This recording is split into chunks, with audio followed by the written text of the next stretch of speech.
You've outgrown your 500cc and want something more serious, but a full-blown superbike feels like too much? That's where the Yamaha R9 and KTM RC 990R come in. But which one should you pick? The RC's twin engine actually comes out on top when it comes to horsepower, putting out 127 horses on the crank, 8 more than the R9's triple. Torque-wise, it dominates as well, with a 10 Nm advantage. On the scales, they're basically even, both tipping the scales at 195 kilograms curb weight. But when you look at power to weight, that horsepower advantage gives the KTM the edge in this round. The secret behind the RC's more powerful power output, whether it's torque or top-end horsepower, comes down to displacement. Even though it runs a 270-degree parallel twin, one fewer cylinder than the R9's inline 3, the RC actually boasts 57cc more displacement. And it doesn't stop there. It also runs a significantly higher compression ratio, showing that KTM is really trying to squeeze more performance out of its twin-cylinder engine, though sometimes at the cost of durability and pricier maintenance. For the valve train, it uses a conventional double overhead cam setup with 4 valves per cylinder, and power is sent to the rear wheel through a 6-speed gearbox with a slip-and assist clutch. The RC 990 is offered in 2 color options, KTM Orange and Matte Black.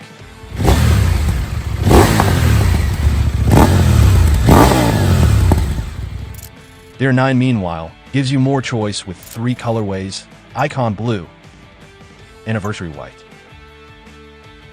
and Black.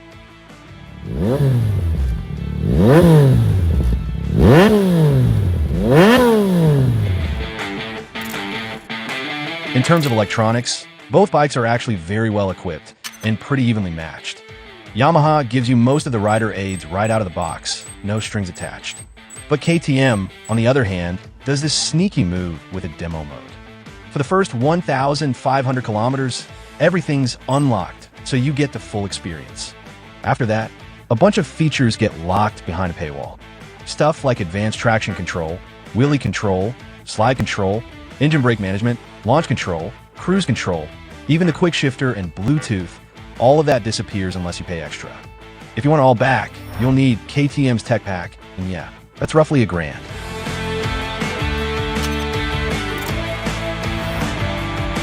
Chassis-wise, the RC uses a chromoly steel trellis frame, adapted from a 990 Duke, but stiffened to better suit its sporty nature. The R9 goes with an aluminum perimeter frame, built using Yamaha's latest gravity cast tech, which they claim makes it the lightest frame in their sport bike lineup. Up front, the RC relies on a fully adjustable WP fork, a brand KTM owns, while the R9 is equipped with a slightly smaller, but still fully adjustable KYB fork. At the rear, both bikes get fully adjustable shocks, matched to their respective front suspension suppliers. Braking performance is strong on both bikes. Both run Brembo calipers with Style Moss on the R9 and the latest Hyper calipers on the RC. Tire sizes are the same on both, but the RC gets a slightly bigger tank, a taller seat, and a longer wheelbase. That longer wheelbase likely ties into its larger rake angle, which helps with high-speed stability, but it also means a slightly slower steering compared to the R9. Price-wise, the R9 comes in at around $12,500, while the RC is noticeably pricier at $14,000, and that's before any extras. If you want the RC to match the R9 in terms of features and rider aids, you're looking at roughly another $1,000 for the tech pack. When it comes to outright power, the RC takes this one. Top-end or mid-range power, it simply makes more than the R9. Even though it's only a twin compared to the R9's triple, there's no replacement for displacement, and that extra 57cc gives the KTM a clear edge.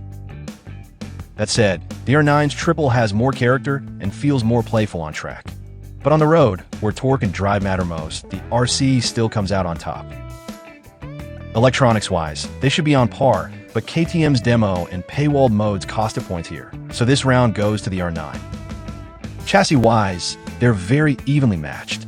Both get lightweight frames and fully adjustable suspension, though many riders say the R9 offers better front-end feel and feels more flickable, thanks to its geometry. Both use Brembos, but the RC gets bonus points for the latest hyper calibers. The KTM 990 RC is raw, aggressive, and exciting. It hits hard with strong torque and surprisingly strong horsepower, but it's already pricey and comes with an electronics paywall. There may also be after-sales concerns in some regions, and of course, everyone's hoping KTM has fully sorted its past reliability issues, with no more cases like those infamous camshaft were problems. The R9, on the other hand, isn't the most powerful bike here, but it's easily the easiest to ride fast. It's more comfortable, more agile, and comes with a complete electronics package as standard. Overall, it's the more well-rounded and versatile machine. So, which one would you go for? Let me know in the comments. And if you enjoyed the video, don't forget to like, subscribe, and hit the bell. It really helps the channel.